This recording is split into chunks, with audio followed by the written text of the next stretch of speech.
Hello friends, Sari here, and I'm going to discuss the Angie Housman story and legal case today. If you're new to my channel or are not familiar with the story, you can search YouTube for Angie Housman to familiarize yourself, or you can find a video on my YouTube channel, Sari Shares, entitled The Angie Housman Story, which I'll link on the screen at the end of the video, and you can simply click on it. Also, I did one update when the news broke regarding the charges filed against Earl Webster Cox in June of 2019. Incidentally, Cox was initially charged with 3 felonies: kidnapping, sodomy, and murder. Recently, the kidnapping charge has been dropped. I'll get into that a little bit in the video. Today, rather than give a status update and case prediction only, I'm choosing to go in depth in hopes that Angie will receive justice. True and full justice. I'm not content with charges against Earl Cox only, as most of us, including law enforcement, believe he did not act alone.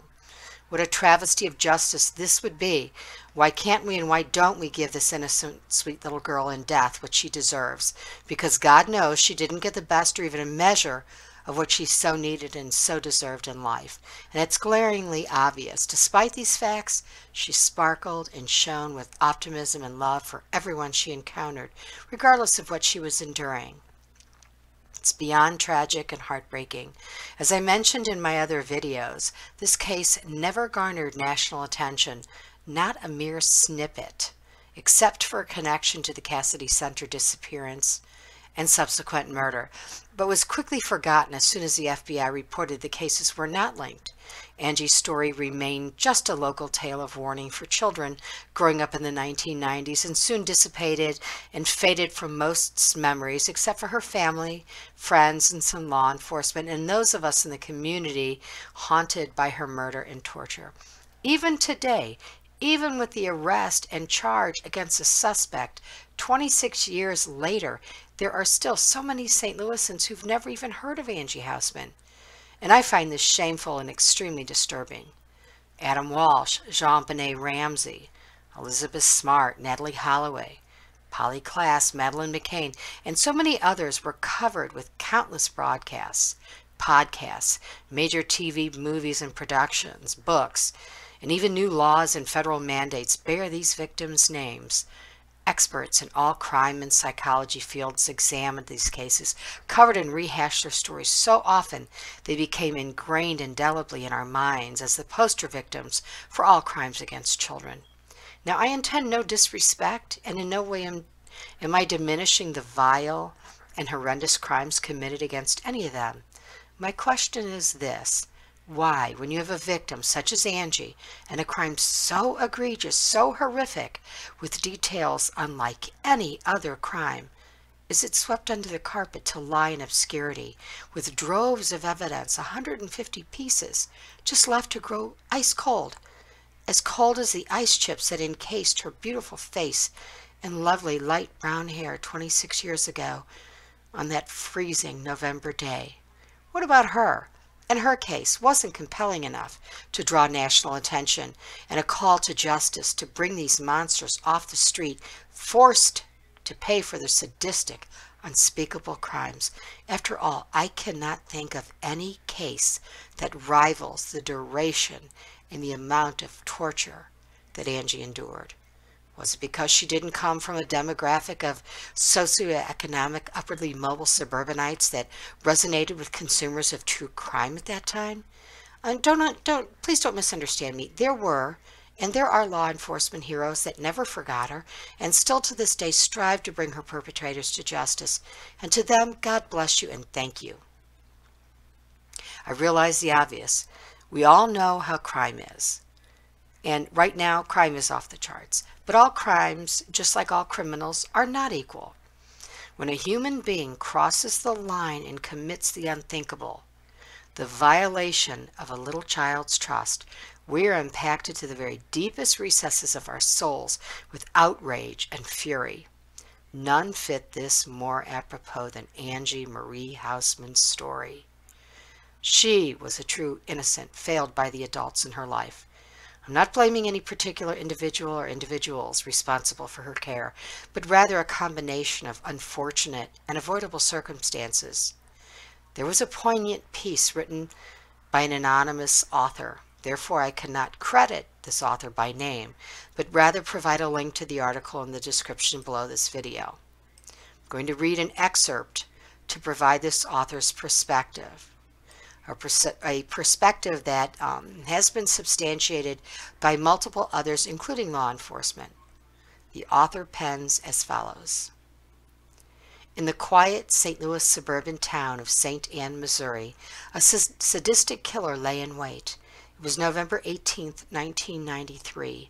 Around 4 p.m., 9-year-old Angie Housman steps off the school bus, only 8 houses down from her home on Wright Avenue, where she lived with her mother and stepfather, Diane and Ron Bone.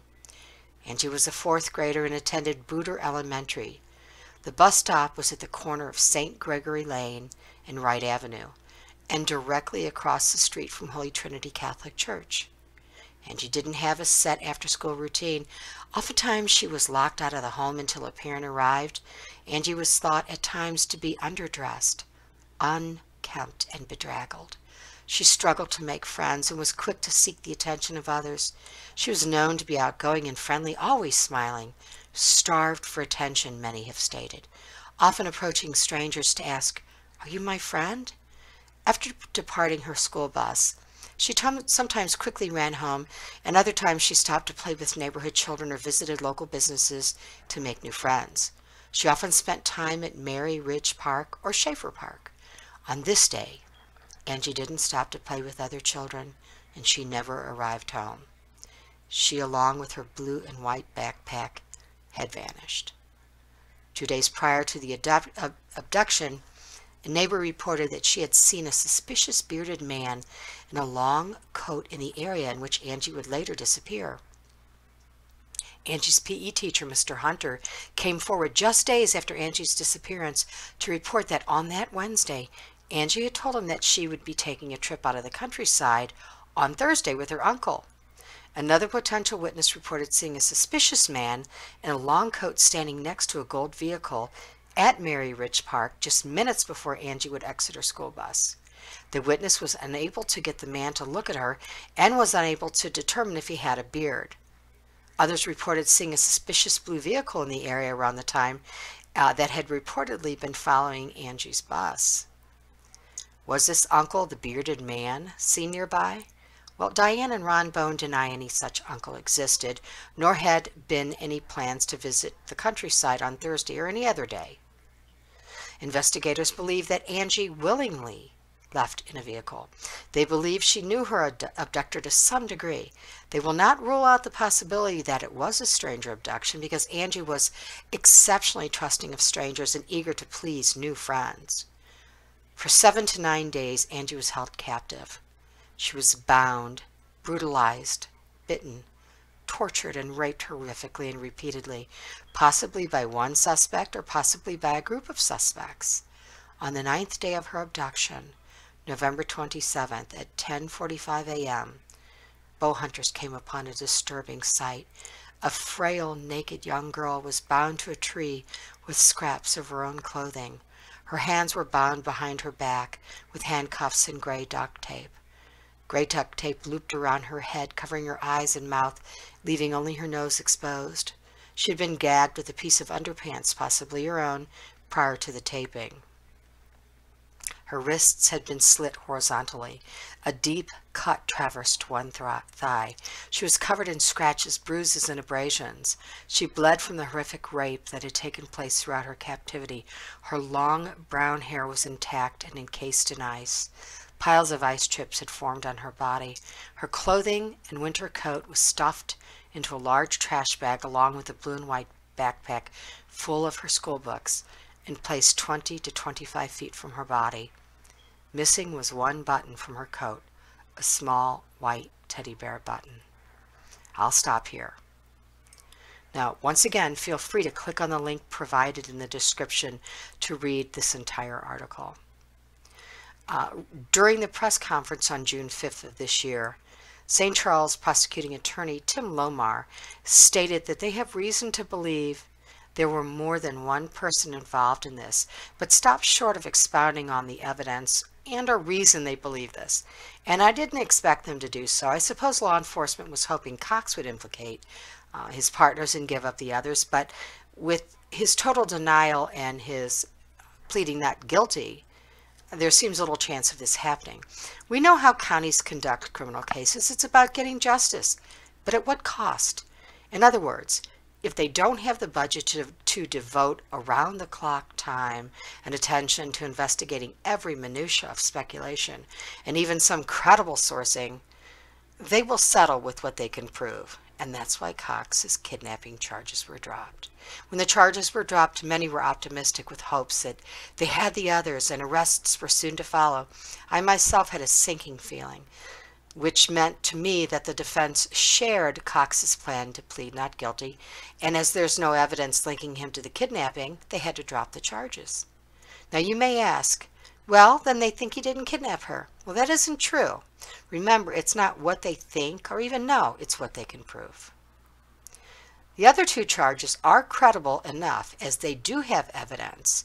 They have that DNA on the inside piece of the lining on the little edge of her underpants that has her DNA as well as Earl Cox's DNA, and it was a CODIS match. Now, I myself don't know if he did indeed kidnap her, but I do believe there were more than two individuals, and without the public's help, the others will most certainly walk free, never to pay for their part, and full justice will elude Angie. Let's look at some glaring facts. Earl Cox had a long, extensive criminal history of sexual child abuse dating back to the 1980s. He had relatives that lived 3 houses away from Angie's school and away from Mort Jacobs Park, as Booter Elementary and Mort Jacobs Park are next door to each other. Now, he assaulted the 2 little tiny girls from 1987 to 1991, and he accessed them at Mort Jacobs Park. Once again, 3 houses away from his relative. He is tied also to 2 other homes within several blocks of Angie's home at the time as well. He had a federal sexual abuse charge that was stemming from the attacks while serving in the Air Force in Germany. He was out on parole for 11 months prior to Angie's murder. The 2 charges of sexual assault and sodomy were dropped by St. Louis County at that time. And of course now he has been charged in one of those cases. He's been charged in the case just recently in the last couple of months.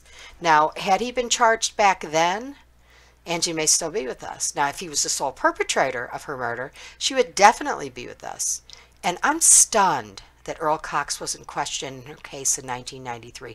Now, I know Tim Lomar said that it was a manpower issue when he was questioned during that press conference in June, but I'm not putting blame on him. After all, he was just a little kid himself in 1993, and I'm sure that, that's what they're saying. But we all know the Major Case Squad had numerous officers delegated to work her case, and her case only, and that was for a very long time. They questioned storefront owners, gas station attendants, fast food workers, neighbors, teenagers with weed convictions. They were all questioned. Sex offenders on the 1st, 2nd, and 3rd tiers from not only St. Louis County, but St. Louis City, St. Charles, Jefferson, Franklin, and Lincoln counties. They were all questioned. But a convicted repeat child molester on parole, living blocks away from her home and her abduction, he flew under the radar? Pardon the pun, but he flew under the radar. Of course, he was, as you know, he was dishonorably discharged for the Air Force for those sexual abuses. But how did that happen? He violated his parole due to those charges that stem from attacking those 2 little girls at the park, right next door to Angie's school. And something just isn't right. It just stinks. You mean to tell me that the Overland Police Department didn't immediately think, hey, what about Cox? He's that pedophile that attacked those girls at Booter Elementary School at the park right next door there. I'm not buying it. Something's off here. Now, I know Missouri at that time was one of the 26 states with no sex offender registry until 1995, when the federal government mandated every state maintain a sex offender registry. And the offenders had until that January 1st of 95 to comply. And of course, the crimes were all retroactive back to 79. But even then, local jurisdictions had info. And the major case squad sourced all those and gleaned the offenders from those lists. Earl was on the list. Tim Lomar said Earl was on the list, and they never questioned him. I'm curious. There's also another incident that happened around that time, and I cannot seem to find it, and I hope someone listening has some information. There was a burglary that happened right across from Booter Elementary School. They said it was across the street. Now, the news report at that time did not give a specific address. But the guy broke in, he stole a camcorder and some VHS tapes, so that lets you know how long ago that was.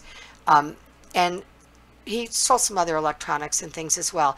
When he got home, he viewed the tape that was in the camcorder, and he immediately called the police department, turned himself in, and he said, "I'd rather go to jail because it's important these people get arrested."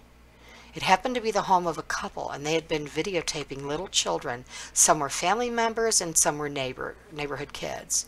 So if you can remember this, please leave a comment down below or call the St. Charles Prosecutor's Office. St. Charles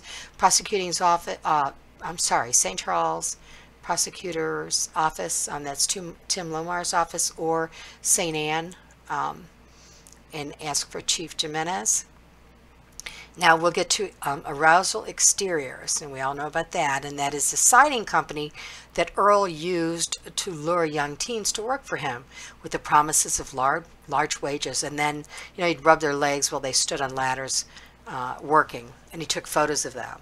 It's interesting that Cox told the psychotherapist during his peer review at the facility in North Carolina at Butner that was actually a modeling agency.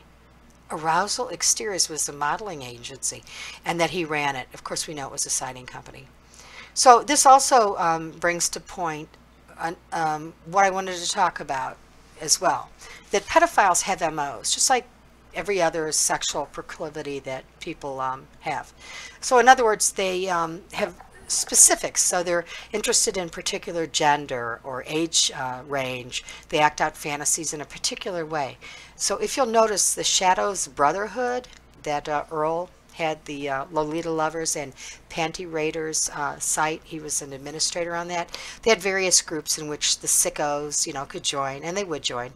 Some like sadistic torture, or some only like little boys, or just teen girls. And they had perverted subcategories. And we know that Earl was not into sadistic torture and or murder, and his past crimes reflect that. He groomed his victims, he accessed them through babysitting, he knew the parents, brought them gifts, took them to the movies, all in order to gain trust. He didn't beat or tie them up or torture them. Does this mean that he may have known Angie through her family or from the area? Possibly. After all, she did tell her PE teacher that it was her uncle she was going to be traveling to the countryside with. Or was he a participant left to babysit Angie, to watch over her as others came and went during that Thanksgiving week? Now, he had no wife or kids that he needed to check in with. And that Wismar address, that was just a ruse that he used for the parole office because his family wasn't even residing there at the time. He also stated that he lived on Dade Avenue in Ferguson at that time. But that house, if you go back to records of St. Louis County, that house was vacant at that time.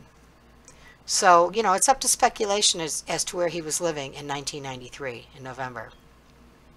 Did he escalate his assaults and live out some cruel sadistic fantasy? It's possible, but it's not probable, because we know predators will reoffend, and once they up their game, they don't retreat and resort to lesser offenses. It always has to be more and better and more exciting and more taboo for them.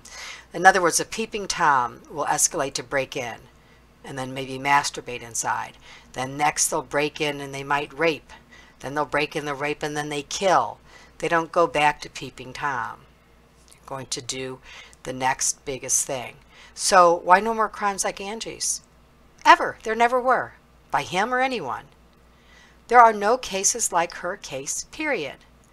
So in my opinion, this sounds like there was rage. And she was targeted for a purpose in addition to the sexual, sadistic, horrific torture and murder. In every case I've heard of, when a victim is held and attacked sexually, the predator will at least feed them, show them some level of comfort, however small. whether it be letting them watch TV or giving them candy, something very small to build trust. None of this happened for Angie. It was as if her destiny was planned all along. Why was her entire face taped except for her nose? Was it for the sake of torture, or so she couldn't see her attacker, as she may have known him or them? Why bring her clothes to the site? I'm never going to believe she was left there to die because her attacker didn't want to murder her. No way. She was left in an area that was heavily traveled by hunters, by school bus drivers in between shifts, by teenagers. They found cigarettes and beer bottles that teens had been leaving there, and school bus drivers would go there to drink in between the shifts.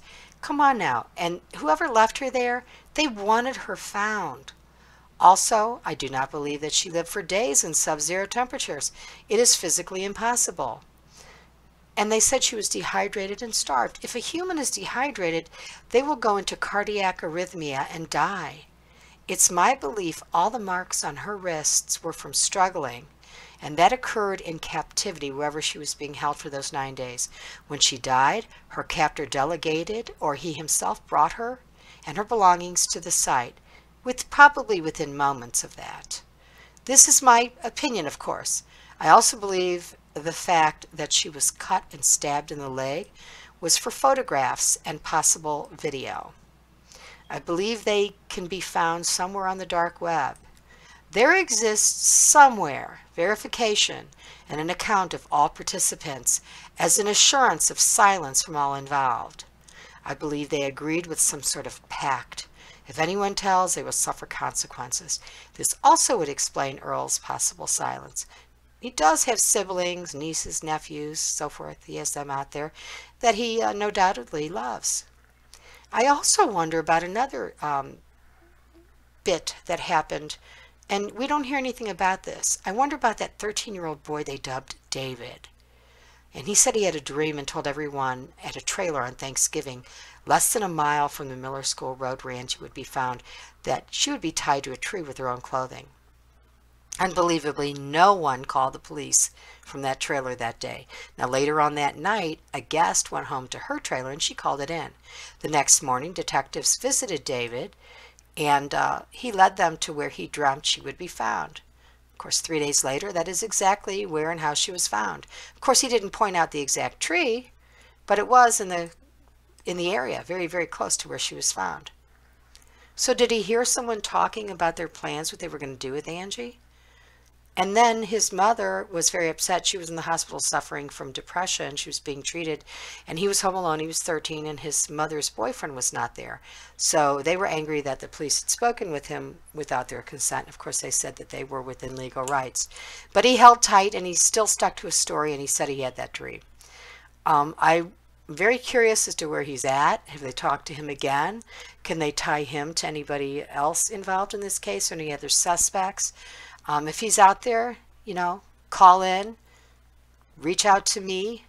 We have to get all parties involved because Angie deserves justice. And there's so much more to her story, so much more. And she finally deserves to rest in peace. And we can't just leave it here with Earl.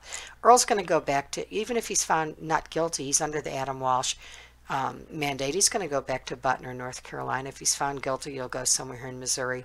He's already in his 60s. If he gets the death penalty, he'll have a nice posh cell. He'll even be better than Butner if he's found not guilty. If he's found guilty with no death penalty, he's going to be in jail. Either way, he's off the streets either way. He wasn't the only one.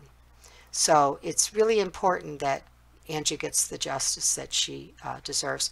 I'm going to do a live broadcast really soon with some others on a panel to discuss the case. And I welcome call-ins, and I'd love to hear what your thoughts are and your opinions and any tips you may have. I'm going to post the date and the time of the live beforehand. And I'm planning on doing it sometime after Christmas. So until then, God bless you and yours, and stay safe.